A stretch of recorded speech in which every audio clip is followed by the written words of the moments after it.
Hi there guys, I hope you are having a good day. So I thought today we could talk about Amir Khan. Yes, I know he's not someone who's actually got a fight coming up, but I just thought about where he is currently in his career and that hand speed that is so renowned for Amir Khan, but there are other aspects that he lacks, like perhaps the ability to hold a shot. Now, I made a video yesterday, which when you see this might be a couple of weeks ago, but still, I made a video about Anthony Joshua and Tyson Fury, and I spoke about their hand speed and how they compare, and I used Amir Khan as an example because he fought Terence Crawford, and Amir Khan is faster than Crawford, but that doesn't mean he can land more punches. It comes down to more things than just being able to throw flurries of punches in bunches and throw them fast. You have to actually be able to set them up and land on your opponent. That also comes down to positioning and footwork also. Now, currently in Amir Khan's career, I don't believe he has as fast a feet as he has done before, so he cannot close that distance and land the punches, so his hand speed is almost mute if he cannot do that. He has been faster on his feet in the early stages of his career, but he's never been as fast with his feet as he has been with his hands, and perhaps that has been a difficulty for Amir Khan during his career, because it's alright having that speed, but you need to be able to land the punches to get into range to be able to make that speed count. And that is a big weapon of Amir Khan. I mean, it's been well documented. He's not the best at holding a shot. He cannot take a punch like Marvin Hagler. I mean, he's never going to have a chin like that. But what he can do is use his boxing ability, use his speed and his movement in order to navigate that. Recently in Amir Khan's career, he has slowed down a lot. The hand speed is still there, but I don't believe his feet are as fast as they once were. And they weren't as fast as his hands anyway, so that makes it more difficult for Amir Khan at this point of his career to actually land the punches he needs to. He's always going to look good in there against a lower level opposition because they don't have the footwork, the positioning and the boxing IQ of a Terence Crawford. But when he does come up against a Terence Crawford, Crawford knows how to navigate and gauge the speed of Amir Khan to time him, and that is something that is very important. Timing always beats its speed. Positioning and movement will always be able to disrupt speed.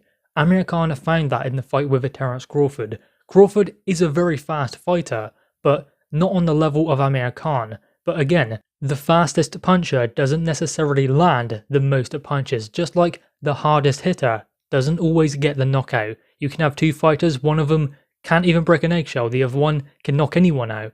But if they cannot land that punch, then that does not matter. They may as well not be able to punch at all. So it does come down to other things than just having those attributes in their favour.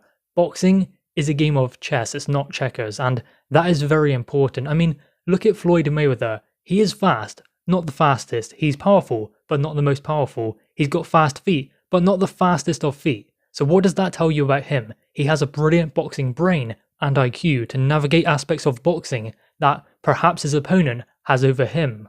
Also, it comes down to how the fighter sets up for the fight during their training camp, what game plan they have, and their ability to stick to it and execute it in the ring with their opponent. Floyd Mayweather was always very gifted at doing that, and he could navigate shortcomings in the ring. Maybe if a fighter was bigger than him, taller than him, had more reach, faster, moves their feet faster even, he can always find a way to bridge that gap because he is that good at judging fights, at planning fights as well.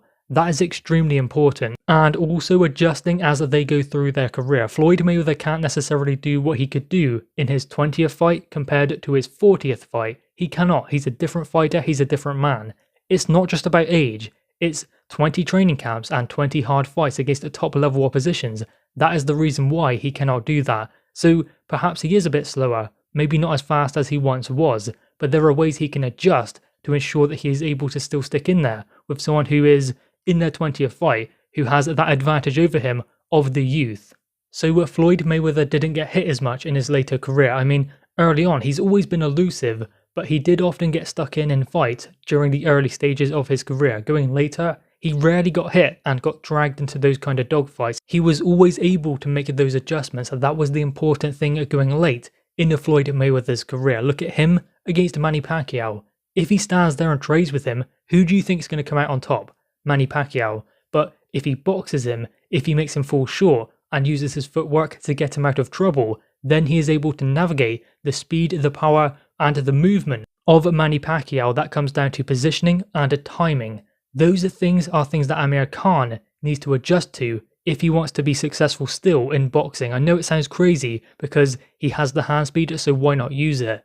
There are other things that he can do and needs to do. He needs to adjust. He cannot go in there thinking he's a 24-year-old or a 25-year-old with that blistering hand speed to go and blow his opponent away. He should have learned over his career that the importance of adjusting during fights and in between fights as well is vital to his success in boxing. I believe that Amir Khan can still be in some good fights. I'm not entirely convinced he can win another world title, but he can still be in a fight with, say, Kell Brook. I know we've talked about it many times and I probably shouldn't be bringing it up because it's very unlikely and a touchy subject for many. So let's not maybe talk about that one. But there are still some good fights out there for Amir Khan in the welterweight division, or even if he decides to move up, although I wouldn't expect Amir Khan to move up and have any success at 154.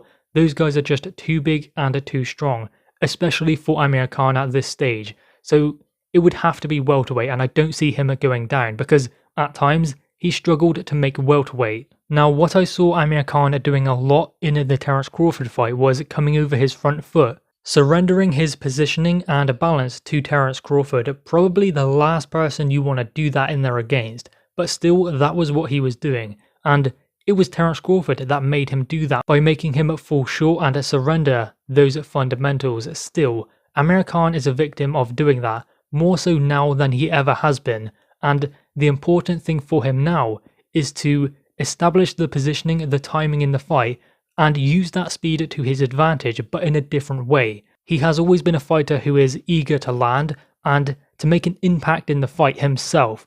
At this stage though, I believe that he surrenders too much trying to do that, and he's going to get tired. He's not the fighter he once was, and again, it's not because he's gotten old. He's been in some harder fights and had some harder training camps. I wouldn't say he's been the most disciplined as well between fights, so that will take a toll on Amir Khan because he's quite a young guy really. He could still have a few years in the sport, but it's not about his age, it's about the fights he's been in and the training camps and the things in between fights that could have cost him. I mean, again, he can still have a successful career going forwards, but adjustments need to be made. He needs to make sure he is using the art of boxing instead of being the aggressor and looking to make an impact on the fight himself, surrendering his positioning and balance to his opponent. Adjustments need to be made because they are vital at this point in Amir Khan's career. Guys, anyway, what are your thoughts on this? Make sure you leave your thoughts in the comments below. Also leave a like and grab that subscribe button. Thanks guys.